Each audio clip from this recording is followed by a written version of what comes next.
All right, so here we are. This is the before. This is the buckthorn transformation video. You can see behind me here, it's just solid buckthorn, just bare dirt and dead sticks. Nothing in here for deer. Absolutely no browse whatsoever. You can see here's an old willow that has died out and fallen over. And you can see here's another, well, here's some cedar trees that the buckthorn is taking over. And there was a whole bunch of dogwood in here at one point too. You can see, I'll show some right over here. Like here's some dead willows that have tipped over. Right here's another one. The buckthorn has outcompeted another dead cedar tree. Here's one willow right here that's still alive. It's big enough. But like this right here, this double, triple, quadruple trunk thing, this is either a silky dogwood or a red osier dogwood that has been shaded out and overcompeted by the buckthorn.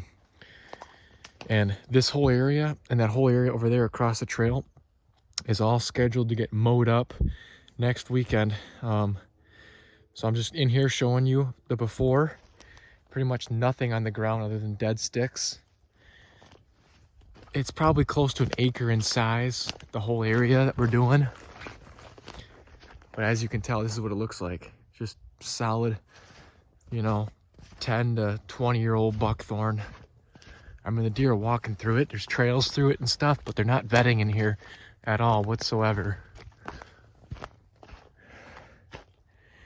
So I'll go quick show you the other side of what an area that I hand cleared out, cut the stumps flush, and stacked the brush in piles, stacked the logs in piles, mowed up the brush, and then, took away all the logs and burned all the logs all by hand like 2 or 3 years ago. I'll show you what that area looks like right now. So this right here is literally just right next to the area I was just in, right over there. This is an area that I cleaned up all the buckthorn. The first year it was hardly anything grew in. It was just a few foxtail grasses and a few thistles, and that was it. And then the next year the goldenrod and some other native plants started filling in, and now the grass is really starting to fill in, along with a whole bunch of natural browse. You can see right here, here's a dogwood, here's another dogwood. This right here is an elder bush, just like that one. This stuff is pretty confusing because it kind of looks like buckthorn. That one right there is an elder bush, where that's buckthorn, that's buckthorn. I should cut those out of there. Here's another dogwood plant. And this is a young buckthorn coming back right here. There is some of that in here. And then right here's one of my red osier dogwoods that I planted this spring. I tried stacking some brush around it, but the brush is already kind of crushed down. And right here's another red osier dogwood that I planted. This big one right here. But you can see, I'll take you over to the other side. There's a lot more coming up over there, because there was some dogwoods over there already that I had cut down and mowed up. So they already had a root system established. Where like here's a mulberry tree. This was not here 2 years ago. It would never even have a chance to germinate. Right here's a red osier or silky dogwood. Right here's a little ash tree. You can tell that's only a couple years old just from getting sunlight now. I mean, these are deer beds right here.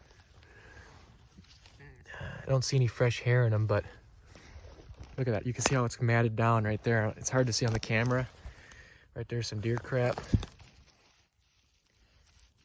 They aren't really shedding this time of year, so it's hard to find hair. But they're definitely in here a little bit. You see all these these raspberries, black raspberries. This is all because of the sunlight this area is now getting. These buckthorn right here are dead. This one I gotta cut back. Some of the buckthorn did come back, but I killed most of it. And this is all some really good dogwood coming in right here.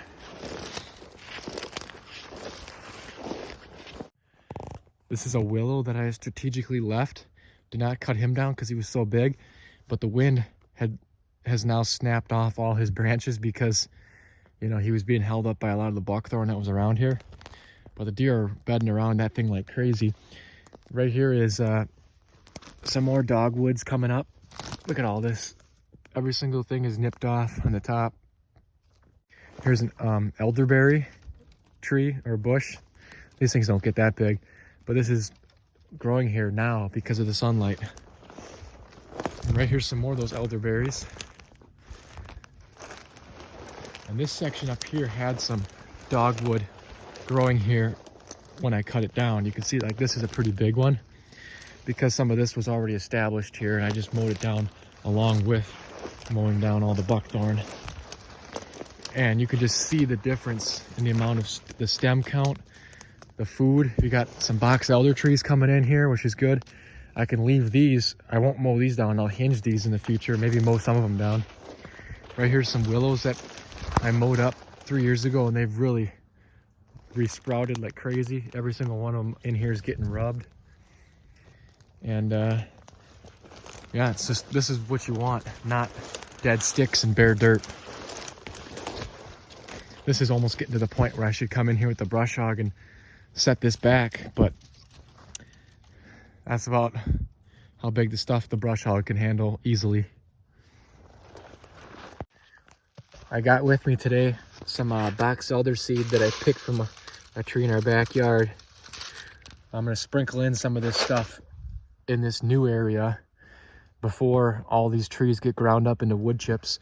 So this tree seed will be right in the soil underneath, and hopefully I can get a few more boxelders in here to sprout up, because it seems like the area I cleaned up, I'm getting some good natural dogwood regeneration. Not a ton of willows because this isn't wet enough for willows to really thrive in. I'm gonna sprinkle in some boxelder seed in here, and I'll definitely have a follow-up video of this video, you know, maybe end of summer next year, and then maybe a 2-year or 3-year follow-up, kind of like this whole area should look like. What that area looks like, just a nice big grassy browse meadow. So instead of just this 15-foot tall buckthorn thicket with no food, it's going to be more open, a lot more grasses, and a lot more browse. So, and I'm going to come in here and replant some cedar trees once this gets more opened up. Once we get this mowed down, I'm going to plant clusters of cedars, maybe a few pine trees, but the pine trees I plant are going to get rubbed. So I'm going to probably just plant cedars, maybe put a few more red osier dogwood plants in here, and like I said, hopefully I can get some of these boxelders to grow.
My name is Cody. I'm with Wisconsin Land Management. We're here today helping Jason out. Just doing some forestry mulching with this backhoe here.